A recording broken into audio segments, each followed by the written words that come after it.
Drain ko na siya. Pero kanina, di ko na na-video. Nabali yung yung extension ko ng isa. Ito. Nabali kanina. So, na-stuck dito. So, pinahirapan pa niya ako, no? Kung nagtataka ako kanina, ba't walang washer? Ngayon pala, na-stuck yung washer niya sa sobrang kalawang. Ito, pakita ko sa inyo. Ayan, no?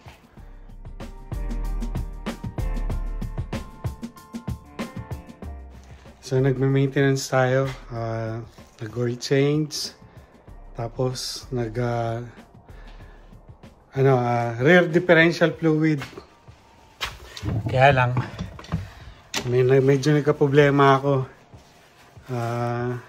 Nabali yung extension ng nung pagtanggal nung ito. So, pakita ko sa inyo. Oops!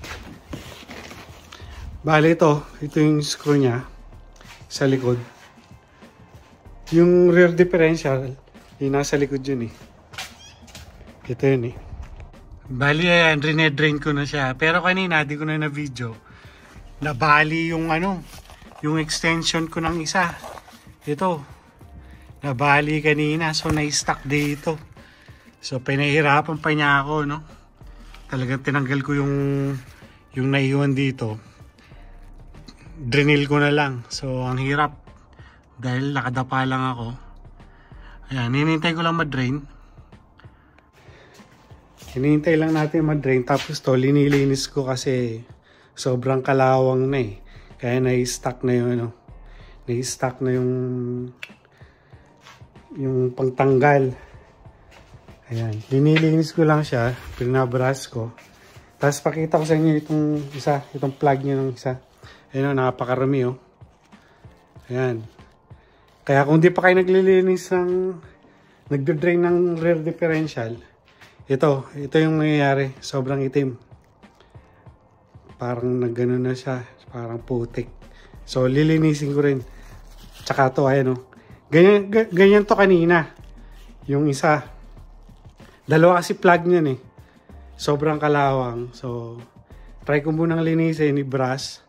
Tapos, pakita ko sa inyo kung paano maglagay ng ito, kailangan natin ng pump sa fluid. Pakita ko sa inyo mamaya. Ito, nalinis na natin. Wala na siyang kalawang. Napansin ko, nagtataka ako kanina, ba't walang washer? Ngayon pala, na-stuck yung washer niya sa sobrang kalawang. Ito, pakita ko sa inyo. Ayan, oh. Sobrang kalawang niya. Na-stuck siya doon, buti nakita ko. Ayan, so na-drain na siya. Bali gagawin kong pag-fill up, ibabalik ko yung plug. Tapos lagyan natin ng fluid. Ito gamit ko. Galing OEM to eh. Honda talaga. Ipapump natin. Pagtas natin ipump, paanda rin natin. Tapos lagyan natin ulit. Pakita ko sa inyo. Bali yan. Medyo nagkalat tayo, no? So, babalik na natin itong sa ilalim. Dalawa kasi yan. Isa dito, tsaka isa sa kabila. Dito natin nilalagay yung fluid. Bali, dalawa kasi yung niya eh. Yun yung drain, ito yung pag-fill up. Ayan. So, ngayon, lalagay ko na to dito. Tapos, fill up yun natin. Pakita ko sa inyo paano mag-pump na differential fluid. Nag-improvise na ako, di kasya itong pump na nabili ko eh. So ayan, pinapump ko siya.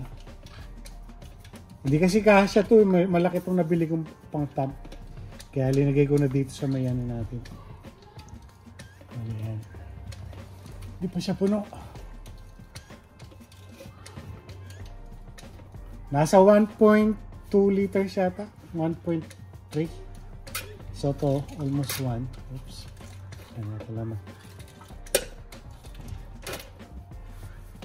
Tapos na natin yung CRV. So ito naman pilot. Oil change, rear differential, tsaka tire swap. So, gawin natin.